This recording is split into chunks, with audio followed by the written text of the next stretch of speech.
finding myself some nice light. I hope you all had a good sleep. I slept like a baby. You can hear the bellbirds chirping.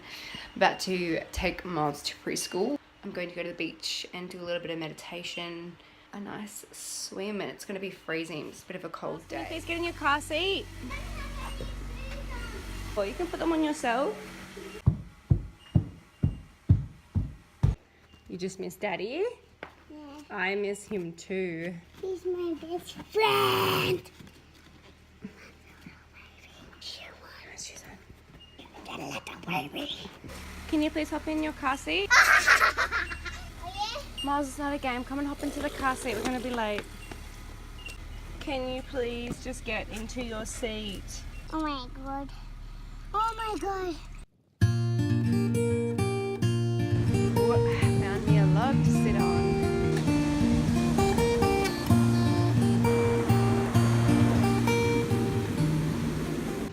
Swimming time. Beach just makes me feel so happy. It was a really good swim. Something that the salt water brings out my freckles so much. I think it just cleans the skin so well. Just let my body air dry. The way nature intended it.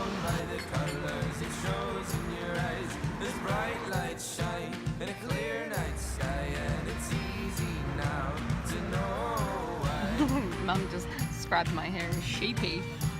Sheepy and surfy, but sheepy. It's home time for us scallywags.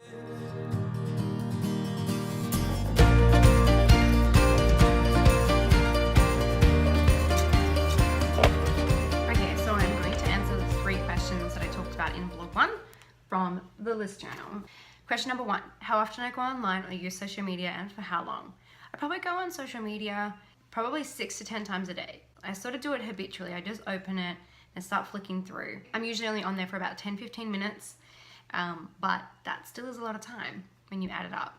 The second question, if I set aside time for a digital detox, what will I miss? I love digital detoxes. I often do it. I disappear from social media for like 2 to 3 weeks sometimes. If I feel like I'm going through a particularly rough time dealing with myself and my crap, I do close off that world because it can really affect you negatively if you are not mindful. So I think it's really important to take time off. If I were to give it up forever, there's not a lot I would miss. There is one thing only. I would miss the amazing connections you can make with people that maybe you wouldn't intercept with organically in life. I have lots of friends that I have met over social media. The opportunity to intercept with more people who will inspire you and motivate you and help you grow and learn. Losing that would be sad. Ways I could change my online behavior and what I could do instead. I should follow less pages that make me feel unworthy. Obviously that is within myself and that is up to me. You choose to let other people control how you feel about yourself. Okay, so know that you cannot control circumstance, but you can control how you react to it. You cannot control what people post on social media. You can't control how beautiful some people are, how successful some people are, but you can change the way you respond to that.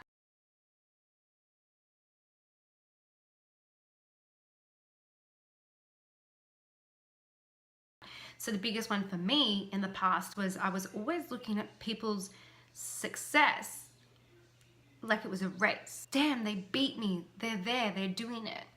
It's so not a race because we all have completely different paths, completely different journeys. None of us have the same family dynamics, work dynamics, whatever. If a page or a person sort of gets to you, just don't follow it. Stop following them. Just unfollow, unfollow, unfollow, unfollow. And yo, if I make you feel bad, just unfollow. There is no room in any of our lives to take people's crap on that we don't like. This is like a click of a button. Just turn it off. The other thing that I really quickly wanted to talk about, in the past 2 weeks, I have had sort of like a second spiritual awakening. Years and years and years ago, I had my first experience where I was seeing the world completely differently. It was just was mind-blowing. It was like I had been living in a matrix, and for the first time I was seeing the world for what it really is. And it was honestly so overwhelming. I didn't know other people at the time who were at this phase. I now sounded like a crazy person amongst my peers and co-workers and friends, and I no longer fitted in. Fitting in has always been a really big thing for me. I didn't always fit in. I grew up in a very underprivileged family. School can be really cruel, especially for the poor kid, especially for the underprivileged families. We were the Weasleys of the town, I guess. We didn't have a lot of money for activities. We didn't live in a nice place.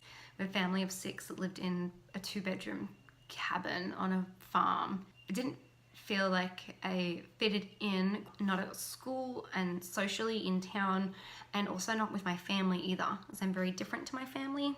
I don't really have much of a relationship to my family. Mom, though, I do. She lives downstairs here with Brandon and I. My 2 sisters and my brother and my dad, none of us really talk to each other. I think it's been about 5 years since I've seen my sisters. I saw my brother 2 years ago. Before that it had been maybe 4 or 5 years, and same with my dad. I saw my dad 2 years ago. Before that it had been about 4 years. So feeling like I belong and feeling like I have a family and that I fit in is something I've always craved and felt a lack of in my life. So when I had this spiritual awakening and I was suddenly so different to the people I had surrounded myself with and made my family, I just wanted to fit back in with them again, which meant closing off, shutting down a lot of that awakening. And it was very overwhelming seeing the world so differently. Didn't want it to progress. I just wanted to fit in again. Could never go back to being a full potato. That couldn't happen now that I knew some things. Been walking around like this. One eye open and one shut. It's closing off to the things that make me sound too crazy. But I'm not there anymore. I'm at this new phase where I really feel like I want to progress. And I've got some awesome people in my life now. Find your people. Your people are your home. And I feel like I've been finding my people. So I'm ready for this. And I don't mind if I sound crazy, because you know what? I found my people. And my people know I'm not crazy. So that's all that matters to me. Ready for this.